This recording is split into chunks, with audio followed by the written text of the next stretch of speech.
มื้อนี้ได้เมนูข้าวคลุกไข่พี่น้องกราบสวัสดีพ่อแม่พี่น้องเมนูง่ายๆที่โคตรจะอร่อยไข่ต้ม2ฟองตอนแรกว่าสิบ่เฮ็ดคลิปแต่ก็อยากเฮ็ดอยู่มาลงมือเฮ็ดกันเลยอันนี้เป็นพริกป่นกับน้ำปลาเนาะพี่น้องก็สิเอาใส่ลงไปในข้าวแบบนี้เลยโรยพริกป่นลงไปนำเพิ่มความเผ็ดหนังก็ม้วนๆพี่น้องเอ้ย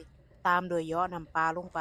หลังจากนั้นก็เอาไข่มาคลุกใส่กับเขาวเนาะพี่น้องพร้อมกับน้ำพริกที่เราใส่ลงไปแล้ว ตอนนี้ก็คลุกทุกอย่างให้เข้ากันพากันหากับเขาวกับปลากินกันยังเนาะเมนูนี้ก็คือสิเป็นเมนูที่หลายๆคนเคยเฮ็ดกิน ตอนนี้ก็สิมาใส่ผักที่เราเตรียมไว้ มีถั่วฝักยาวแล้วก็หอมซอยพร้อมกับพริกสดหั่นมาเรียบร้อยพี่น้องเห็นเมนูแล้วก็สิคิดอยากนำแม่นบ่